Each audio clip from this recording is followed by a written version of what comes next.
माझ्या बाबतच चर्चा करा. मी आत्मा आहे. गुणाच्या आधारे हा सगुण आहे. त्याच्या आधाराने म्हणजे माझं नाव आणि माझ्या स्वरूपाच्या नामाच्या आधाराने स्वरूपाकार होता येते. आणि स्वरूपाकार झालं की ते हटकेश्वर दिसते. म्हणजे तेच होऊन येते. स्वरूपामध्येच त्याला बघायचं आहे. आणि हे अशा रीतीने जेव्हा आपण त्याच्या उदंड चर्चा करतो म्हणजे त्याचं स्वरूप जाणतो. आणि मग जीवनामध्ये राहायच्या वेळेस कसं राहायचं म्हणतात? समाधानाने राहावे. म्हणजे काय करायचं? समाधानाने राहायचं म्हणजे ज्या परिस्थितीमध्ये, ज्या लोकांमध्ये, ज्या देहाच्या तब्येती आता जास्त महत्वाची आहे त्याच्यामध्ये, आणि जसे माझे कुटुंब आहे, जसे माझी देहाची ठेवण आहे, जशी माझी परिस्थिती आहे त्याच्यामध्ये आनंदाने राहायचं आहे. किंतु परंतु न करता राहायचं आहे. असा जेव्हा मी राहते तेव्हा म्हणजेच ठेविले अनंते तैसेची राहावे, चित्ती असू द्यावे समाधान. असा मी जेव्हा समाधानी असतो तेव्हा मग ज्ञान दृष्टीने त्याला बघता येते. नाहीतर मग समाधान नसेल तर कर्तव्य सरत नाही ना. मग जेव्हा पाहिजे पाहिजे असते तेव्हा मग कर्तव्य अजून राहतेच बाकी ते पूर्ण करण्यासाठी. म्हणून उपाय सांगून दिला आहे की समाधानी राहा. आणि मग आपण बघितलं की जया नेत्री ज्ञानांजन तया तो अति समीप, आणि जे ज्ञानेंद्रियाचे आसन ते तोची असे. अशा रीतीने जेव्हा आपण आपल्या जीवनामध्ये राहतो तेव्हा ज्ञानांजन देतात श्री गुरु, म्हणजे ते बघण्याची आपल्याला दृष्टी देतात. त्यासाठी हृदयामध्ये भाव असावा लागतो, श्रद्धा असावी लागते, विश्वास असावा लागतो. देवासंबंधी भाव ठेवणं म्हणजेच त्याचे अस्तित्व स्वीकारणे, निरपेक्षपणे त्याचे अस्तित्व स्वीकारणे. पदार्थ निरपेक्षपणे त्याचं अस्तित्व स्वीकारणं म्हणजे त्यालाच सत म्हणतात, ज्याला आपण अस्थि म्हणतो. अस्थि भाती प्रिय आहे ना तो. तर जेव्हा आपण त्याचा भाव करतो म्हणजेच पदार्थ निरपेक्ष त्याचं अस्तित्व स्वीकारतो, म्हणजे तर ते सत्रूपाने स्वीकारतो, त्यालाच अस्थि म्हटलेलं आहे. आणि ज्ञेय निरपेक्ष ज्ञान म्हणजेच चित्त, आणि त्यालाच भाती म्हटलं आहे. म्हणजे ज्ञानाने त्याला, पण ज्ञेय निरपेक्ष ज्ञान पाहिजे, काही मिळवायचं नाही असं त्याला भाती म्हटलं आहे. आणि विषय निरपेक्ष सुख म्हणजे आनंद, आणि त्यालाच प्रिय म्हटलं आहे. असा तो अस्ति भाती प्रिय, तो सच्चिदानंद स्वरूप आहे. कळलं त्याचं स्वरूप कोणाचं? हटकेश्वर महादेवाचं. आणि अशा रीतीने जेव्हा आपण बघायला जातो आणि हे कोणाला नाही दिसत, कोणाला याचं दर्शन नाही होत, तर म्हणतात अज्ञानमती राहती ते दयाचेनी झाकाती, आवरण ह्यासी म्हणती सकल शास्त्र. ज्यांच्या डोळ्यावर असे अज्ञान आहे, जे देहबुद्धीने बघतात, म्हणजे जे देहबुद्धीमध्ये संसारामध्ये रमलेले आहेत, त्यांना हे दर्शन होणार नाही. त्यांना आवरण दोष पडून जातो, म्हणजे त्या परब्रह्माच्या आणि मी जीवाच्या मध्ये ही माया आवरण टाकून देते, म्हणजे जीवदशा आपल्याला हे बघू देत नाही. आणि आपल्याला सगळ्यांना माहित आहे की आपल्यामध्ये मलदोष, विक्षेप दोष आणि आवरण दोष असेल तर ब्रह्मरूप होता येत नाही, ब्रह्मतत्व जाणता येत नाही. आणि त्यासाठी मलदोष दूर करण्यासाठी निष्काम कर्म, विक्षेप दोष दूर करण्यासाठी निष्काम उपासना, आणि आवरण दोष जेव्हा असं निष्काम उपासनेने चित्त शुद्ध होते, निष्काम कर्माने चित्त शुद्ध होते, म्हणजेच मलदोष जातो, मळ धुतला जातो. आणि नामस्मरण हे त्याचं साबण आहे. अखंड नामाचे स्मरण, रामकृष्ण हरी गोविंद अखंड, म्हणजे हे मल काढायचं हे साबण म्हटलेलं आहे. आणि त्याच्यासोबत कर्म निष्काम करत राहिलं तर आपण चित्त शुद्ध करू शकतो. आणि ह्याला शांत करण्यासाठी म्हणजेच विक्षेप दोष काढण्यासाठी निष्काम उपासना सांगितलेली आहे, म्हणजे त्याचंच चिंतन सांगितलेलं आहे. उपासना करायची म्हणजे त्याचं चिंतन करायचं आणि त्यामुळे चित्त शांत होते. आणि मग हे आवरण जो आहे म्हणजे माझ्यामध्ये आणि त्या परब्रह्मामध्ये हे जे मायाने पडदा घातलेला आहे, आवरण घातलेलं आहे ह्या संसाराचं, हे जे आपल्याला संसार खरा वाटतो आहे, हे खरं वाटणं आपल्याला आवरण पडलं आहे, हे आवरण श्री गुरुकृपेने निघते किंवा श्री गुरु काढतात असं म्हटलं तरी चालेल. बाकी सगळं 99.9 आपल्याला करावं लागते. फक्त शेवटचा 1 पॉइंट श्री गुरूंच्या कृपेने होत असतो आणि बाकी सगळं माझं मला म्हणजे ज्याचं त्याला करावं लागते. आणि हेच इथं त्यांनी सांगितलेलं आहे. आणि त्यासाठी आपण आपल्या जीवनाची एकही घडी वाया घालवता कामा नये. महत्भाग्याची घडी दौडू नये परवडी, घ्यावी आत्म्यावरी उडी झडझडूनी, असं डॉक्टर काका म्हणतात. एकही घडी वाया घालवू नको. हे आत्मतत्व जाणण्यासाठी स्वतःला तयार ठेव. एक एक क्षण फार महत्वाचा आहे. आणि असा जेव्हा होतो तेव्हा राग द्वेष क्रोधाने मला स्पर्श होत नाही, असं माझं व्रत नेहमी सुरू राहते. खरं व्रत हे आहे. असा मी माझ्या जीवनामध्ये वागत असेल तर राग द्वेष क्रोध मद मत्सर हे मला शिवत नाही. आणि ह्याकडे मी लक्ष ठेवायचं. जसं आपण व्रत असलं तेव्हा जेवणा खावण्याचं लक्ष ठेवतो की नाही, हे बाहेरचं आपल्याला जमलं पण आतमधलं आपल्याला जमत नाही. की मला अंतर्बाह्य शुचिर्भूत व्हायचं आहे, तर हे बाहेरचं तर आपल्याला सुचून जाते, कळून जाते, पण आतमध्ये हे सगळे मळ पडलेले आहेत ना. आणि हे मलदोष काढणं म्हणजे हेच सगळं काढणं आहे. काम येश क्रोध येश रजोगुण समर्थवा, हे रजोगुणाचं आहे. आणि ह्याच्यातून मला बाहेर निघायचं आहे. आणि हे व्रत मी नेहमी करावं. एकादशी सारखं नाही की वरण भात न खाता साबुदाणा खिचडी, असं नाही. हे व्रत मला 24 तास आणि रोज 12ही महिने हे व्रत माझं सुरू असावं. माऊली याच्यासाठी म्हणतात, तू झडझडून वाहिले निघ, इथे भक्तीची ये वाट लागी, जया पावसी अव्यंग निजधाम माझे. झडझडून निघ असंच काकांनी, डॉक्टर काकांनी सुद्धा म्हटलं.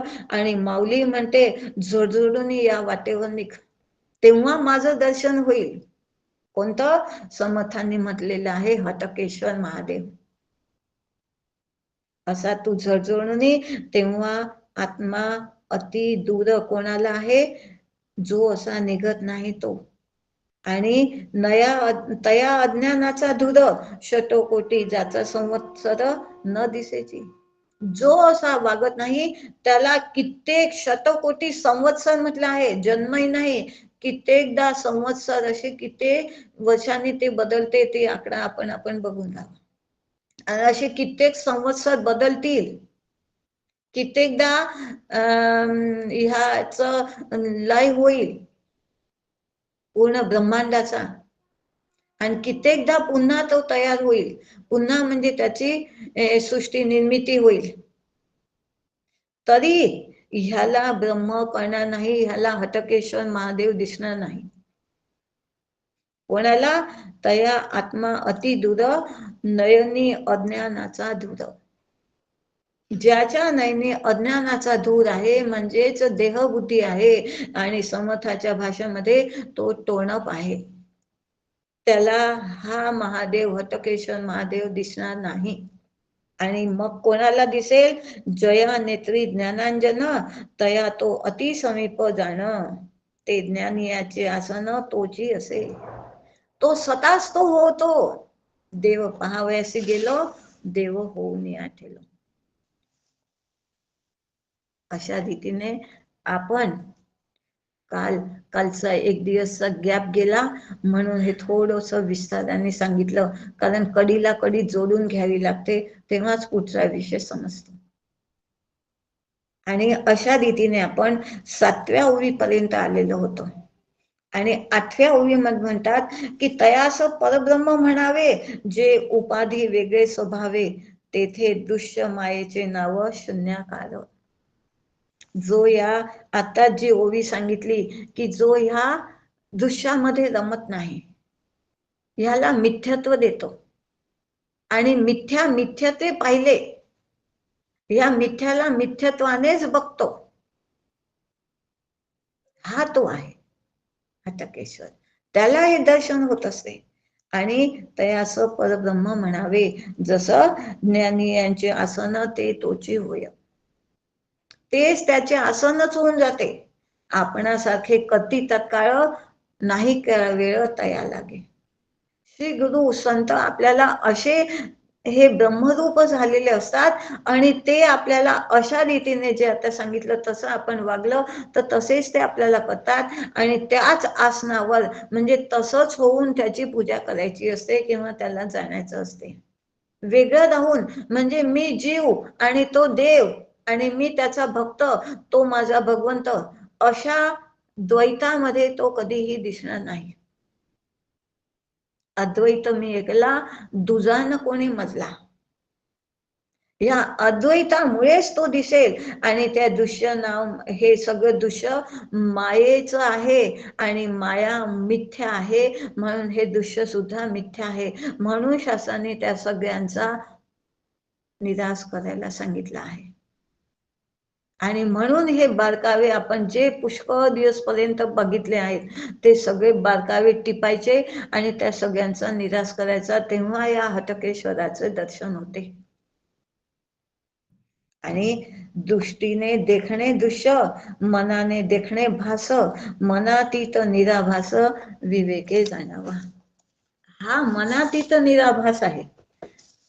दृष्टीने देखणे दृश्य, आपण जे दृश्य पाहतो ते दृष्टीने पाहतो है ना, आणि नामरूपात्मक ते दृश्य आपल्याला दिसते. जसं काशीला जायचं, अयोध्येला जायचं म्हणजे तो एक नाम आणि ते रूप त्या दृश्यामध्ये आपल्याला म्हणजे ते फसवता राहतो, त्याला हा हटकेश्वर जाणता नाहीये. आणि मनाचे देखणे भास, मनाच्याही पलीकडे जायचं आहे, म्हणजे हे जागृतीमध्ये जे दिसते त्याच्याही पलीकडे जायचं आहे.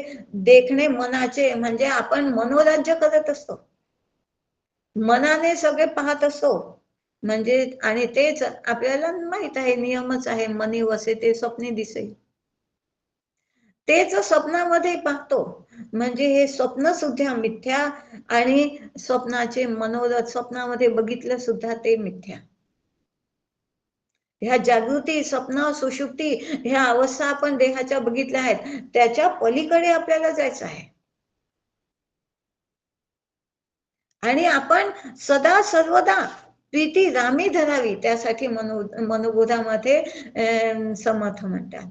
ह्याच्यासाठी तू काय कर, तर सदा सर्वदा जेव्हा तू जागे असशील म्हणजे जागृतीमध्ये असतील तेव्हा सदा सर्वदा म्हणजेच तू काय कर, जागृतीमध्ये असताना सदा सर्वदा श्रीरामाचे स्मरण असू दे, श्रीरामाचे स्वप्न तुला बघ, मग ज्याचे आपल्या मनामध्ये चिंतन असते तेच मनी वसे ते स्वप्ने दिसे.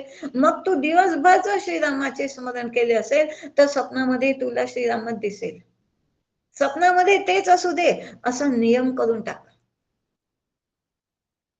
जे नाम रूप जे आहे त्याला तू नेहमी त्याच्या चिंतनात राहा, म्हणजे मी आणि माझा मुलगा असं नाही, खूप प्रिय आहे हो मला, काय करावं, त्याचं चिंतन सुटतच नाही. नाही, त्या ठिकाणी राम उभा कर, जो अगदी प्रिय आहे त्याच ठिकाणी रामाला उभं करायचं आहे. कारण इथं मी जिंकू शकत नाही आहे. जसं विश्वामित्रांनी रामाला उभं केलं दाराशी, तसं आपण जिथं आपण जिंकू शकत नाही त्याच ठिकाणी रामाला उभं करून द्यायचं. आणि मग आपला हा ज्ञानयज्ञ म्हणजे हटकेश्वराच्या दर्शनाचं जे ध्येय आहे ते पूर्ण होईल. आणि त्याच्यासाठी त्यांनी म्हटलं आहे, तुम्ही रामाच्या स्मरणात असावं. म्हणजे जेव्हा मी जागे असेल तेव्हा रामाचंच रामाचं स्मरण. म्हणजे दृष्टीने जे देखतो ते रामच. डोळे तुम्ही घ्यावं सुख, पहा माझ्या विठोबाचे मुख. असेच त्याला हे प्रत्येक अवयवाला, कान तुम्ही ऐका माझ्या विठोबाचे गुण. घे घे माझे वाचे, गोड नाम विठोबाचे. असं प्रत्येक ह्या जे त्याचे सगळं आणि माझे अवयव जागृतीमध्ये हे सगळं त्याच्याशी मी जोडून ठेवायचं प्रत्येक अवयवाला. आपल्याला ह्याचा निराश करायचा म्हणजे काय करायचं, अजून एकदा इथं सांगितलेलं आहे की त्याचा निराश करायचा म्हणजे नियमच धरायचा की जागृतीत अखंड त्याचे चिंतन केलेले असावे. अखंड त्याच्या नामस्मरणामध्ये मी असावं. आणि ज्याच्या चिंतनात आपण असतो तेच स्वप्नात दिसते. मनी वसे ते स्वप्नी दिसे. कारण मी दिवसभर त्याच्या चिंतनात होतो. मग जागृतीत असा बराच काळ आपण याच्यामध्ये गुंतल्यामुळे अनात्म वस्तूकडे जाण्याची आपली जी वृत्ती आहे ती हळूहळू हळूहळू कमी होत जाते. आणि आपली वृत्ती तिकडे पांगत नाही. आपली वृत्ती श्रीरामामध्ये भगवंतामध्ये अटकून राहते. नाही तर आपण या वृत्तीला सांभाळू शकत नाही. ही वृत्ती पांगते, संसाराकडे जाते. तर हिला पांगू द्यायची नाही. असा विचार, अनात्म वस्तूचा विचार आपण थांबवणं आपल्याला एकाला जमत नाही. तर तिथे अशा रीतीने या सगुण रामाची मदत घ्यायची. कारण त्यांनी म्हटलं आहे, दृष्टीने देखणे दृश्य. ही दृष्टी आपल्याला डोळे दिलेले आहेत तर ही पाहणारच आहे. मग ह्याला विठ्ठलच दाखवायचा. ह्याला चिंतन मनामध्ये रामाचं चिंतन मन आहेच. ह्याला तुम्ही मारू शकत नाही. हे आपले ईश्वराची सत्ता आहे ही सगळी. पण जोपर्यंत आपण आहोत, हा देह जेव्हा जाईल तेव्हा जाईल. पण त्याच्या पूर्वी अशा रीतीने आपण आपल्या जीवनामध्ये राहायचं आहे. आपण आपल्या जीवनामध्ये वेळ म्हणजे आताच आपण पाहिलं की ह्याचा एकही क्षण झडझडूनही व्हावे, वाया घालवायचा नाही आहे आपल्याला. तर त्यासाठी आपल्याला एकही क्षण वाया घालवता कामा नये. आणि असं जेव्हा होते तेव्हा आपल्याला हे म्हणजे अनात्म वस्तूचं चिंतन हळूहळू हळूहळू कमी होत जाते. एका दिवसात नाही जमणार हे. पण अशी सवय लावता सवय पडे, समर्थ म्हणतात. अशी सवय लावून घ्याल ना तर सवय पडेल. आणि ती चिंतनात भगवंताचं नामरूप, संसाराचं नाही. आणि अशा रीतीने अनात्म वस्तूचं चिंतनाच्या ठिकाणी रामाचं दर्शन, रामाचं चिंतन हळूहळू म्हणजे या चेतन जीवसृष्टी मध्ये जो आहे तो विशेषत्वाने राम आहे. आणि अचेतन सृष्टीमध्ये तो सामान्यत्वाने आहे. हाच राम तो आहे. सर्वत्र सामान्यत्वाने जो राम आहे तो व्यापक परब्रह्म आहे. आणि एखाद्या देहापुरतं त्याला जर मर्यादित केलं, ज्याला आपण कुटस्थ चैतन्य म्हणतो, तर एका देहापुरतं मर्यादित त्याला ठेवायचं नाही आहे. तेव्हा त्याला विशेष असं म्हटलं जाते. पण त्याला विशेषत्वाने अयोध्येलाच जाऊन तो राम मला दिसेल असं त्याला विशेषत्वाने नाही. तो चराचरामध्ये व्याप्त आहे. ब्रह्मरूप श्रीराम सर्वत्र सामान्यत्वाने व्यापून आहे. आणि मी इथं बसल्या बसल्या त्याच्या चिंतनात आहे. तो त्याला अयोध्येमध्ये मला न जाता तोच इथं येईल, हटकेश्वर महादेव. त्याच्या चिंतनाने तो सगळ्यांमध्ये व्याप्त आहेच ना. मग इथं नाही आहे का तो?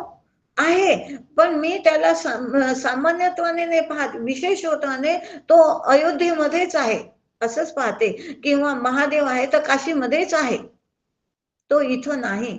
अशी जी माझी ही आहे एक विशेषत्वाने बघण्याची वृत्ती, ती आता सामान्यत्वाने करायची आहे. तो सर्वत्र व्याप्त आहे आणि अशा विचारेच्या मदतीने, म्हणजेच त्याच्या नामाने, त्याच्या चिंतनाने तो इथं आहे, ह्या वृत्तीवर मी स्थिर व्हायचं. अखंड चिंतनाने हे होते.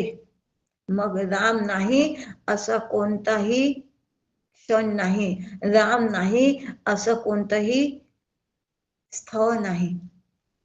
राम म्हणजेच हा परब्रह्म रूप राम. आणि असा निराशाजनक विचार न देता, मग अशा विचारात राहिलं तर निराशाजनक विचार आपल्याला येतच नाही आणि ते द्यायचे नाही. आणि तो जळी स्थळी काष्टी पाषाणी राम भरलेला आहे आणि तो माझ्या सन्निध, अगदी सन्निध्याची आहे. आणि अशा रीतीने मी जेव्हा राहते तेव्हा सुख दुःखातून मी दूर होऊ शकतो, कारण माझ्या सोबत राम आहे. विश्वामित्रच ठेवू शकतात का रामाला सोबत? मी सुद्धा ठेवू शकते. अशा या म्हणण्याच्या प्रत्येक त्या अचेतन पदार्थामध्ये सामान्यत्वाने आणि प्रत्येक पदार्थामध्ये विशेषत्वाने राम व्यापून आहे. आणि असं हे लक्षात आलं तर सदा सर्वदा राम प्रीती रामी धरावी, अशी रामाची प्रीती धरली आणि त्याच्या चिंतनामध्ये आपण राहिलं तर बरोबर आपण तिथं पोहोचू शकतो. म्हणजे हटकेश्वर महादेवाच्या तिथं आपण पोहोचू शकतो. आणि मनातीत निराभास विवेके जाणावा, अशा रीतीने विवेक करून आपण सदा सर्वदा योग तुझा घडावा, हे जे आपण म्हणतो, नेहमी म्हणतो, सदा सर्वदा योग तुझा घडावा किंवा सदा सर्वदा प्रीती रामी धरावी, प्रत्येक ठिकाणी त्याचा योग धरला पाहिजे, त्याच्या सोबत मला राहायचं आहे. आणि असं स्वप्नामध्ये, जागृतीमध्ये, सुषुप्तीमध्ये आणि नंतर मी तुर्या अवस्थेमध्ये जाऊ शकते. म्हणजे तो आणि मी एकच आहे. आणि हाच तो हटकेश्वर महादेव आहे. अशा विवेकाने आपण विवेकाने जाणावं म्हटलं आहे, की विवेकाने त्याचा अनुभव घ्यावा. तो माझ्याजवळ आहे, तो इथं माझ्याजवळ आहे. हा अनुभव जेव्हा आपण अशा चिंतनात राहतो ना, तर तो असतोच. आणि हे आपल्याला सगळ्यांना माहित आहे बघा, की आपला मुलगा भले तो मुंबईमध्ये असेल, पुण्यामध्ये असेल किंवा त्याच्यापेक्षा दूर अमेरिकेमध्ये गेलेला असेल, पण आपण त्याच्या चिंतनात त्याला जवळ करतो की नाही? त्याच रीतीने आपण विवेकाने ते असाच बाजूला करून रामाच्या चिंतनात राहून रामाला जवळ करता येते. आणि राम माझ्या सन्निधची आहे आणि सदा आहे, सर्वदा आहे. आणि असं त्याचा योग होऊन जातो. आणि हाच तो योग साधायचा, म्हणजे त्याच्याशी एकरूप होण्याचा योग आला. आपण नेहमी म्हणतो आता लग्नाचा योग आला किंवा त्याच्या भेटीचा योग आला. कोणाचं तरी मोबाईलचं ऑडिओ सुरू आहे, कृपा करून बंद करा ना.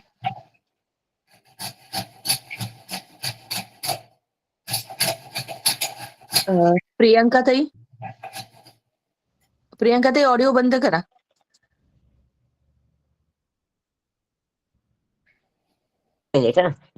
म्हणून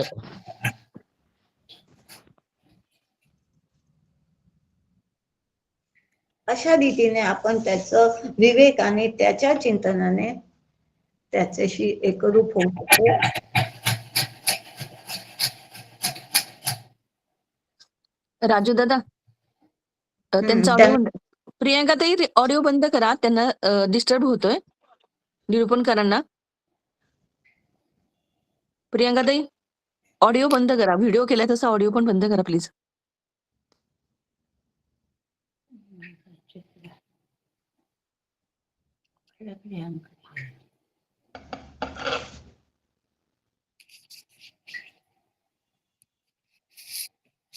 राजू दादा सुद्धा करू शकतात, त्यांना को होस्ट केलं आहे.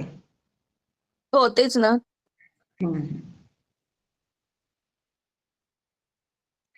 दृश्य भासे अवघा विघडे, विवेके तेथे पवाडे, भूमंडळी ज्ञाते थोडे, सूक्ष्म दृष्टीचे.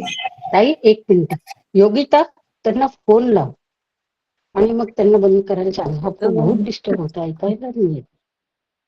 हा ताई, तुम्ही मेन होस्ट आहे ना? हा केला प्रियांका ताईंनी केला.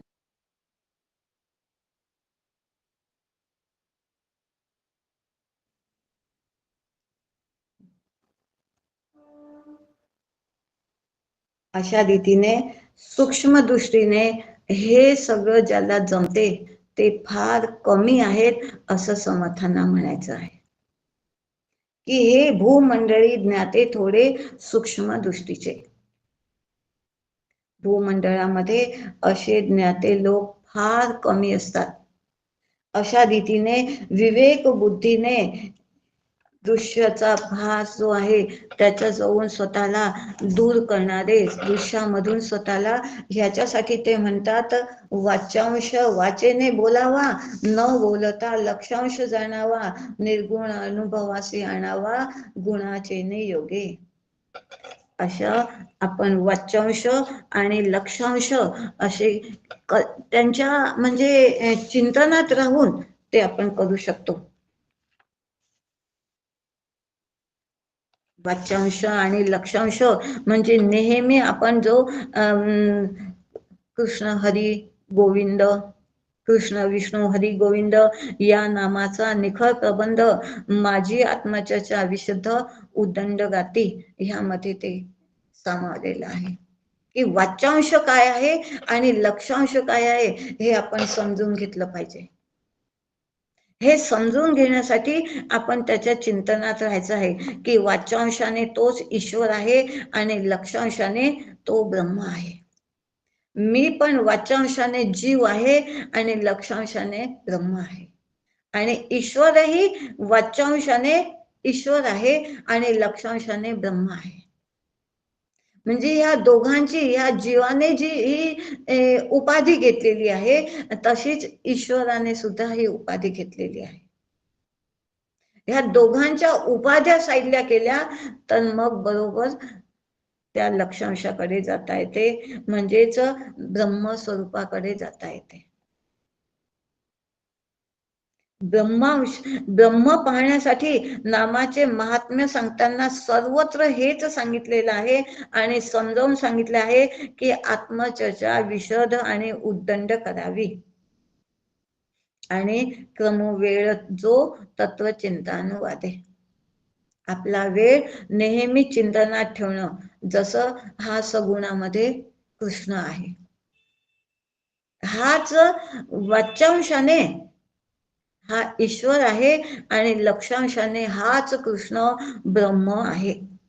कृष्ण हा मूळ संस्कृत शब्दापासून कृष्ण हा मूळ संस्कृत शब्द आहे आणि त्याच्यापासून आपण त्याचा अपभ्रंश झाला आणि कृष्ण म्हणतो. तसा तो कृष्ण आहे आणि त्याला आपण कृष्ण म्हणतो. कृष्ण म्हणजे पूर्ण, परिपूर्ण. ओम पूर्णमद पूर्णमिद पूर्णात पूर्णमुदच्यते असं आपण म्हणतो ना, असा तो पूर्ण आहे.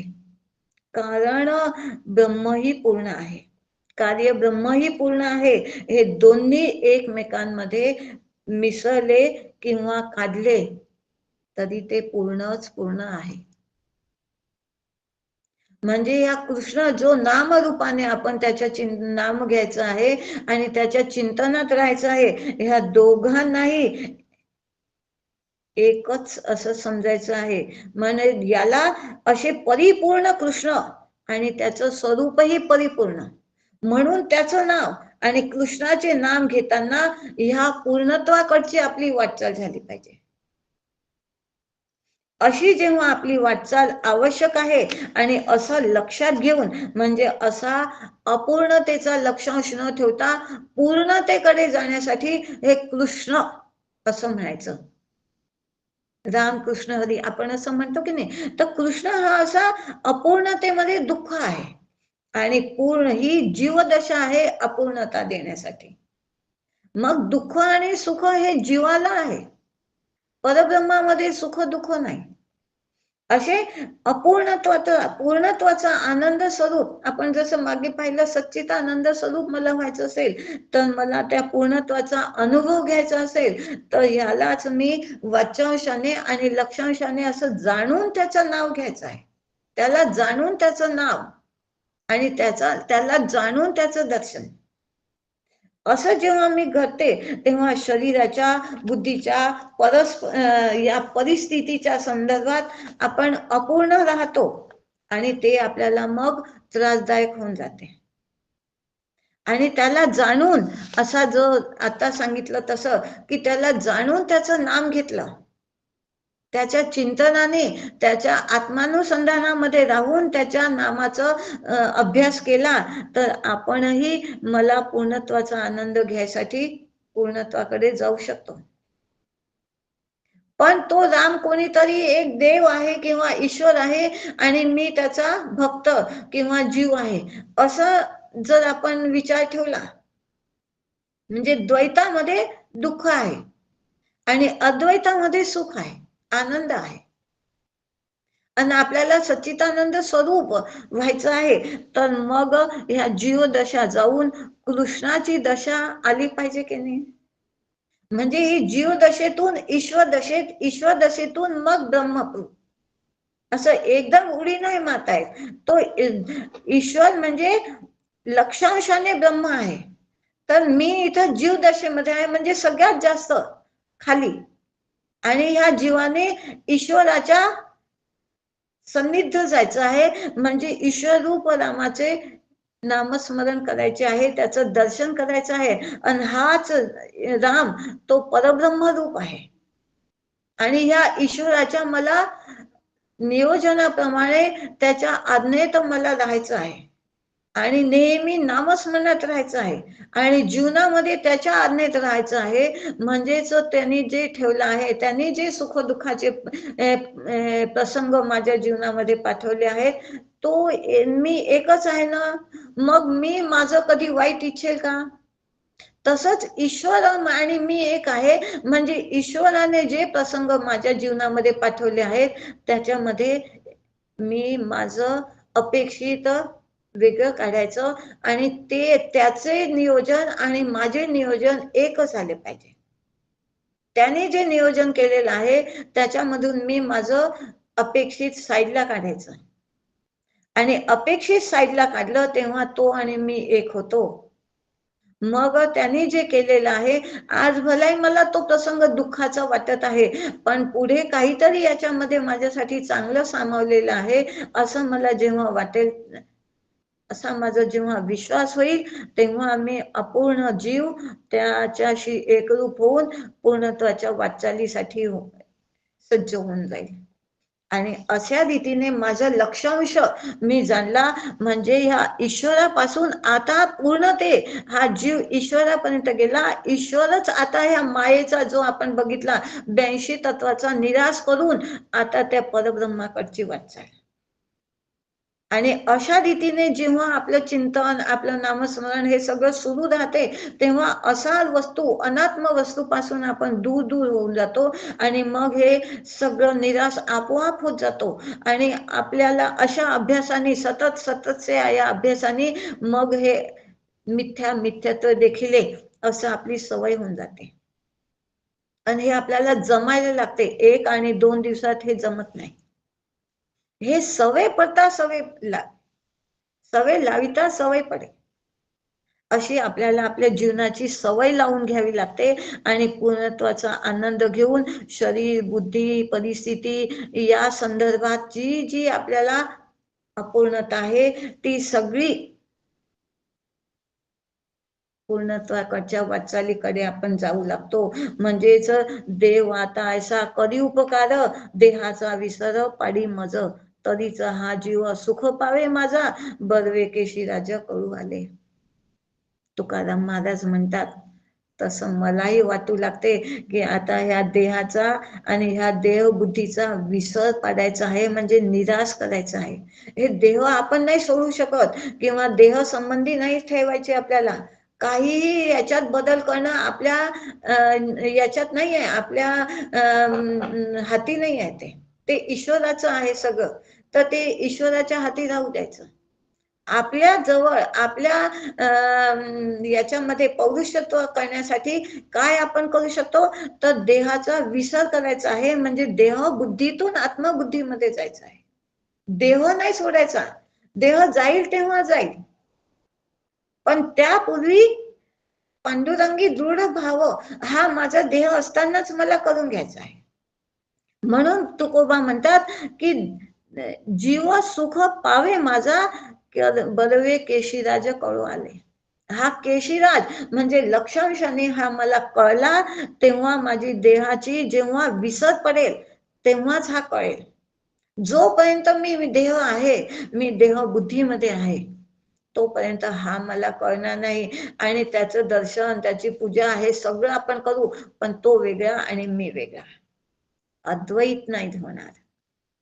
आपण द्वैतामध्ये राहू. आणि त्याच्यासाठी तुकोबांनी अशी एक रूपता मागितली आहे, म्हणजे जीव भाव शिल्लक आहे तोपर्यंत कृष्ण भाव किंवा आत्मभाव होणार नाही. त्यालाच आपण म्हणतो देहबुद्धी ते आत्मबुद्धी करावी. आणि त्यालाच इथं म्हटलं आहे की वाचांशाने वाचेने बोलावे आणि न बोलता लक्षांश जाणावे. वाचेने रामकृष्ण हरी गोविंदच म्हणायचं आहे, आणि लक्षांशाने हा तो परब्रह्म आहे हे जाणावं, असं अनुभवाने आणावे. गुणाचेने योगे. जो परब्रह्म परमात्मा आहे तो निर्गुण आहे, तो निराकार आहे, तोच हा गुण धारण करून माझ्यावर कृपा करण्यासाठी हा सगुण झालेला आहे. सगुणाच्या संगी आलो निर्गुणाशी भेटावया, किंवा सगुणाच्या आधारे निर्गुण पाविजे निधारे. ह्या सगुणाचा आधार घेतलेला आहे. कृष्ण शब्दाचा अन्वय म्हणजे कर्षयती इति कृष्ण. तो आपल्याला आकृष्ट करतो, म्हणून कृष्णाकडे आकृष्ट व्हायचं. जे आपण या संसाराकडे आकृष्ट झालेलं आहे, मग ह्याच्यापेक्षा काहीतरी चांगलं त्याला दिलं ना, तर मग मन बुद्धी तिकडे आकृष्ट होतात. म्हणून हा कृष्ण द्यायचा, आणि सगुण श्रीकृष्णाच्या प्रमाणेच निर्गुण श्रीकृष्ण सुद्धा आकृष्ट करणाराच आहे. आणि अशा रीतीने अनात्मरूप श्रीकृष्ण आपल्याला सतत साथ घालत असतो. हो, की तू आत्मा आहे. जसं श्री गुरूंनी अनुग्रह कायदेन आपल्याला शिकवण दिलेली असते की ऐक शिष्या येथील वर्म, स्वये तुझी आहे ब्रह्म.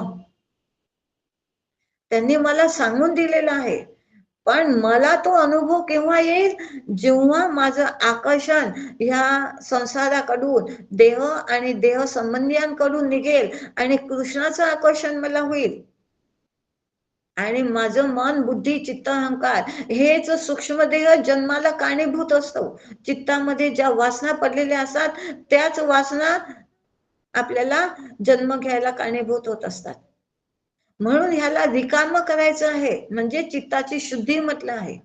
आणि त्याच्या ठिकाणी श्री गुरूंना तेथे बैसवू पावले श्री गुरूंची, म्हणजे श्रीकृष्णाची, रामाची, हरीची. असे जेव्हा आपण करतो म्हणजे तिकडूनही प्रतिसाद मिळायला लागतो. पण सुरुवातीला मला तर हाच अनुभव आहे ना हो की मी आई आहे. मग मी जसं म्हटलं सुरुवातीला की ईश्वराच्या मला आज्ञेत राहायचं आहे. ईश्वराच्या आज्ञेत राहायचं आहे, म्हणजेच ईश्वर जसं ठेवेल, ज्या परिस्थितीमध्ये ठेवेल, ज्या लोकांमध्ये ठेवेल, तिथं मी आनंदाने असं ईश्वराच्या चिंतनामध्ये म्हणजे त्या परब्रह्म कृष्णाच्या तत्वचिंतनामध्ये राहत असेल तर मला तिकडून सुद्धा आकर्षण होत जाईल. म्हणजे हे आकर्षण हळूहळू संसाराचं कमी होऊन रामाकडचं कृष्णाकडचं आकर्षण माझं वाढत जाईल आणि मी त्याच्यात रमायला लागेल. म्हणजेच देहबुद्धीपासून आत्मबुद्धीची वाटचाल सुरू होईल. गमू पंथ अनंत या राघवाचा. ही वाटचाल अशा रीतीने, हा मार्ग दिसत नाही, या अनंत राघवाकडे जाण्याचा मार्ग दिसत नाही, पण ते मार्गक्रमण तर करायचं आहे. तर कसं करायचं आहे? त्यांनी म्हटलं आहे विचारे विचारे विवेकाने. असा हा विवेक मला कृष्ण नामाच्या चिंतनाने, कृष्णाच्या नामाच्याच दर्शनाने, त्याचेच नाम, त्याचेच रूप, त्याचेच चिंतन, ह्याच्यासाठी ह्यालाच समर्थांनी बलवा नाव म्हटलं आहे. आणि अशा रीतीने जेव्हा तत्वानुचिंतन माझं होत असेल तेव्हा मग विष्णू व्यापक आहे, तोच तो आहे, तो सर्वानुभूती. जसं आपण काल पाहिलं होतं की तो अन्वय आणि व्यतिरेकाने त्याला जवळ करता येते. पहिले तो याच्यात नाही, याच्यात नाही, हे माझं नाही, हे याच्यात नाही, हे नाही, हे नाही, हे नाही, फक्त आणि फक्त परब्रह्म ते आहे. आणि आता सर्वत्र तो व्यापक आहे. अशा व्यापकतेकडे मी जायचं. मी शरीर म्हणजे मी असा जोपर्यंत समज आहे तोपर्यंत ही व्यापकता लक्षात येत नाही. आणि ही व्यापकता निरपेक्ष व्यापक असा जो आहे हा लक्षांश जो आपल्याला जाणून घ्यायचा आहे, ही व्यापकता आपल्याला जे जाणून घ्यायची आहे, अशा रीतीने तो व्यापक बघण्यासाठी पहिले एक मूर्ती आपल्याला बसवावी लागते आणि त्याच्याचीच तो आहे, तो आहे, तो आहे माझ्या संगाती, तू माझ्या संगाती, अशा चिंतनात जेव्हा आपण राहतो तेव्हा मग अजिबात द्वंद्व राहणं बंद होऊन जाते. तो द्वंद्व नसावेच. आणि असं नामाचं महात्म्य सांगताना तत्वाच्या महात्म्याबद्दलही हळूहळू समजावून घ्यायचं आणि त्याच्याशी एक रूप व्हायचं, त्यालाच गायचं, त्यालाच ध्यायचं, त्यालाच दर्शन, त्याचंच सगळं, तोच माझ्या संगाती आणि शेवटी मी तोच. पहिले मी रामाचा, मग राम माझा, आणि आता ही चिंतन चिंतन इतकं झालं आहे की राम आणि मी वेगळा नाहीच, मीच तो राम. असं ह्याच्यामध्ये एकदम दृश्य हे अभ्यास करता करता हे दृश्य जगत, जीव, ब्रह्म ह्या तत्वांना जाणून घ्यायचं. जे 82 तत्व आपण बघितले आहेत ते, आणि परस्पर यांचा संबंध काय आहे हे विचारात घ्यायचं आणि ह्या तत्वानुचिंतनाने त्याच्याशी एकरूप व्हायचं. आणि हे चिंतन जेव्हा आपण करत जातो तेव्हा ते चिंतन आपोआप साईडला होतो, म्हणजे निराश होत जातो. हा एवढा मोठा जो निराश आपण बघितला आहे 82 तत्व, आणि ह्याच्यातून निराश करायचा ह्या सगळ्यांचा म्हणजे काही सोपी गोष्ट नाही. आणि एवढा मोठं सगळं काम करायसाठी कोणी कोणी सोबत पाहिजे आणि जबरदस्त पाहिजे, आणि तो रामाशिवाय दुसरा कोणी नाही. म्हणून त्या रामाच्या चिंतनात आणि रामाच्या नामात असं जेव्हा राहतो तेव्हा आपल्याला हे सगळं कळते. म्हणून त्यांनी म्हटलं आहे वाच्यांश वाचेने बोलावा, न बोलता लक्षांश जाणा. लक्षांश बोलायचा नसतो, तो जाणायचा असतो. एक उदाहरण देते म्हणजे आपल्याला कळेल. जसं आपण म्हणतो की ताटावर बसा, है ना, पंगत बसत असेल लग्नाची वगैरे किंवा काही कार्यक्रमाची, तर आपण म्हणतो ना या ताटावर बसा. म्हणजे काय म्हणणं आहे त्यांचं? आपल्याला त्या ताटावर बसायचं आहे का? नाही. त्याचं लक्षांश काय आहे? ताट सापेक्ष जे पाठ आहे त्याच्यावर बसा. जे मला बनवता आलं ते गोड करून घ्या. असं म्हटलं तर काय आहे की जे बनलं आहे ते तुम्ही आवडीने जेवा. आणि तेच असं म्हटलं घ्या घ्या तर कसं वाटते? म्हणजे दोन्ही क्रिया एकच आहे, पण भाव असा लक्षांश असा प्रेमाने घेतला तर आपण बरोबर समजून जातो. आणि अशा रीतीने पुन्हा किंवा असं म्हणतात की सावकाश होऊ द्या. म्हणजे काय, इथं गळ्यापर्यंत नाही, थोडी जी शास्त्राची हे आहे की जेवण अर्ध पोट भरूनच करायचं असते, त्याच्यामध्ये हवेसाठी आणि पाण्यासाठी जागा ठेवायची असते, म्हणजे अवकाश राहू द्या. असे सगळे हे बोलण्याचे फंडे आहेत आणि ते आपण समजत नाही आणि काहीतरीच वेगळं करून बसतो. आणि ते जर समर्थांना इथं सांगायचं आहे की ह्यांचं 82 तत्वाचा निराश करायचा म्हणजे काय, असं सावकाश सावकाश समजून तो लक्षात त्याच्या चिंतनाने, त्याच्याच नामाने, म्हणजे हे सगळं मोठं काम करताना मोठं काहीतरी समर्थ आपल्यासोबत असले पाहिजे कोणीतरी. आणि रामाशिवाय इतका समर्थ दुसरा कोणी नाही जो आपल्याला याच्यातून काढू शकेल. आणि ते काढण्यासाठी आपल्याला रामाची संगत घ्यावी लागते. आणि आता गुणास आहे नाश, निर्गुण ते अविनाशी, ढोबळ्या होणे विशेष, सूक्ष्म देखणे. हा सगुण जे मूर्ती किंवा जे आपण बघितलं आहे, आताच त्याचं आपण चिंतन केलं की हा त्याचं मी नाम घेत आहे, सगुणाचा आधार सांगितला आहे शास्त्राने. सगुण तुम्हाला परब्रह्म रूप नाही, पण हाच तो निर्गुण आहे. ह्या भावनेने एक दिवस हे द्वैत मिटलं पाहिजे. झाली या पूजा विसर्जन, विसर्जू नये अधिष्ठान. त्याचं अधिष्ठान मला विसरायचं नाही आहे. मी नामस्मरण केलं, मी पूजा केली, मी पोथी केली, ह्याचा जे सांगितलं आहे त्याचं अधिष्ठान मला कधीही विसरायचं नाही आहे, ते ठेवून घ्यायचं आहे. आणि त्यांना इथंच म्हणायचं आहे की हे नाम नाना गुणाचे जे हे आपण रामाचे कृष्णाचे हे जे आहेत हे सगळं नाशिवंत आहे. राम गेलेच की नाही हो, कृष्ण गेलेच की नाही हो, आणि तुम्हाला आम्हाला जायचंच आहे, देह ठेवायचंच आहे. पण अविनाशी काय आहे, ते निर्गुण तत्व आहे. आणि तेच परब्रह्म आहे ज्याला त्यांनी हतकेश्वर म्हटलेलं आहे. आणि त्याच्याशी तुम्हाला आम्हाला एकरूप व्हायचं आहे. पण सगुणाचा आधार एवढी आपली, जसं समर्थांचा अजादवाद आहे, त्याची आपली अजादवाद पचवण्याची आपली शक्ती नाही आहे. आपली बुद्धी तेवढी काम नाही करत. म्हणून हा साधा आधार दिला की या सगुणाचा आधार घे आणि ह्याच्या आधाराने तू या 82 तत्वाचा निराश करायला शिकशील. जसं जसं जसं जसं तू या चिंतनात राहशील तसं तसं तू अनात्म्याच्या चिंतनातून निघत जाशील. आणि हळूच काय कधी निराश होऊन गेला या 82 तत्वाचा आपल्याला आपला कळणार सुद्धा नाही. म्हणजेच निर्गुणामध्ये सगुणाच्या संगी आलो, निर्गुणाशी भेटावया. निर्गुण म्हणजे एकरूप होण्याचा हा निर्गुणच साधन आहे. सगुणाशी आपण एकरूप होऊ शकत नाही. त्याच्यासाठी निर्गुणच तोय पाहिजे. आणि मी पण जीव दशेमध्ये नसावा, मी पण आत्मदशेमध्ये असावा. आणि तो परब्रह्म आणि मी आत्मा म्हणजे हे दोन्ही एकच आहे. देह सापेक्ष केलं मी त्याला, म्हणजे लहान केलं.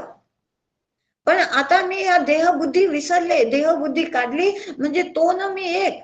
अशा रीतीने तो निर्गुण अशी, तो अविनाशी आहे. आणि मी सुद्धा जन्मदेहाला मरण देहाला मी न कधी मरणार, असा मी अविनाशी आहे. आणि अशा विचारांनी ढोबळ मनाने विशेष असं आपल्याला ते कळता नाही. याच्यासाठी सूक्ष्म दृष्टीच पाहिजे. आणि सूक्ष्म दृष्टीने पाहायचं म्हणजेच ह्या सगळ्यांचा निराश करत गेलं, म्हणजे स्थूलाचा निराश झाला. या 82 तत्वाचा, आता ते घडी घडी सांगणे नव्हे, त्या 82 तत्वाचा जेव्हा निराश होतो तेव्हा अति सूक्ष्म दृष्टी आपल्याला येते आणि आपण त्याच्याशी एकरूप होऊ शकतो. आणि असा जो नाही करत तो न. आणि शेवटी ते म्हणतात, जे दृष्टीस न पडे ठावे ते ऐकून जाणावे, श्रवण मनने पडे ठावे सकळ काही. जे दृष्टीने दिसत नाही त्याला जाणायचं आहे, तर तुम्हाला आम्हाला नाही माहित, तर काय करायचं, त्याचं चिंतन केले तर सगळं समजते. पण चिंतन नाही केलं तर काही नाही समजत. कारण त्याच्याशी आता जो आपण विषय घेतला तो चिंतनाने होणार आहे. आणि चिंतन कसं करू, हे चिंतन करतो म्हणजे काय करतो, तो विचार करतो. विचार करण्याची क्रिया म्हणजेच काय आहे? श्रवण मनन. आणि हे विचार करणं, हे त्याचं चिंतन करणं, हे मला काही माहित नाही. तर काय म्हटलं आहे इलाज? की तू श्रवण कर, की श्रवण मननाने ते पडे सकळ काही. हे तुला श्रवण केल्याने सगळं कळेल. जे समजत नाही ते तू जाणण्यासाठी म्हणून श्रवण सांगितलेलं आहे. आणि ते श्रवण म्हणजेच श्रवण, ते जाणण्याची क्रिया आता करायची आहे, म्हणजे चिंतन करायचं आहे. तर त्याच्यासाठी श्रवणानंतर मनन सांगितलेलं आहे. ही गोष्ट मला माहित नाही, त्याच्यासाठी श्रवण कर, म्हणजे माहिती करून घे. आणि जी ऐकलं, हो सगळं समजलं, पण ते पटत नाही की निर्गुण राम माझ्या जवळ आहे, तो सतत माझ्या सोबत आहे, हे काही पटत नाही. मला तर हेच पटते की माझ्यासोबत माझे देह आणि देह संबंधी आहे. आणि हे पटण्यासाठीचा उपाय आहे मनन.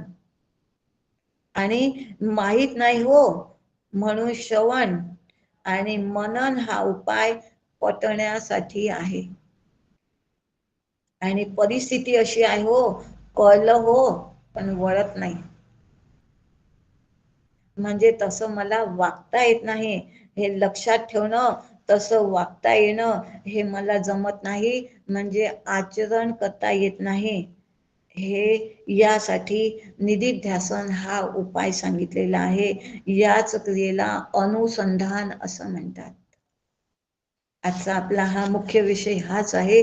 त्याच्या चिंतनात, त्याच्या अनुसंधानात राहायचं आहे. आणि ते शेवटी त्यांनी सुद्धा सांगून दिलेलं आहे की तुला अनुसंधानात राहायचं असेल तर तुला ह्याच्या श्रवण मनन चिंतन करणं भाग आहे. आणि योग मार्गामध्ये याला ध्यान म्हणतात, ज्ञान मार्गामध्येच याला निधिध्यासन म्हणतात. मुक्ती म्हणजेच या अनुसंधानात राहणं.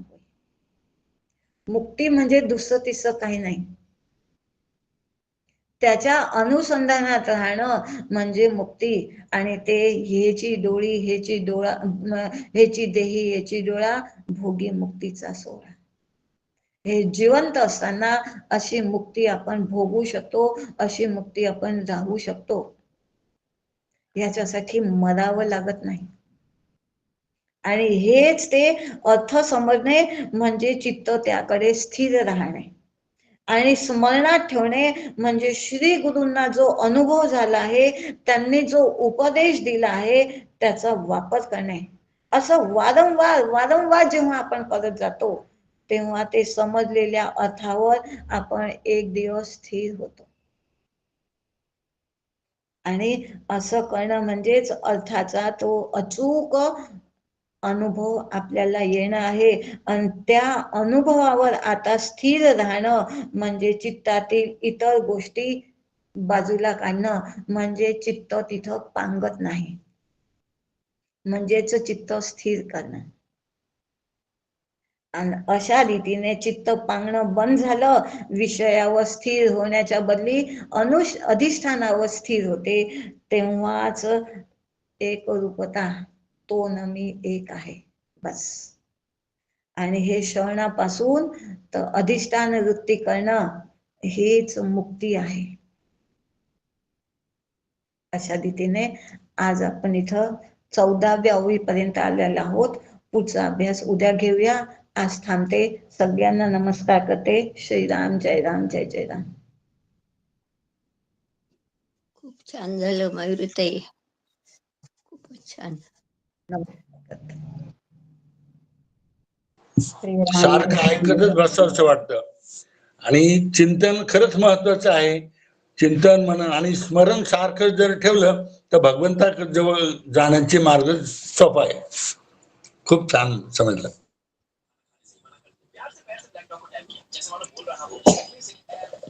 नमस्कार ताई. नमस्कार.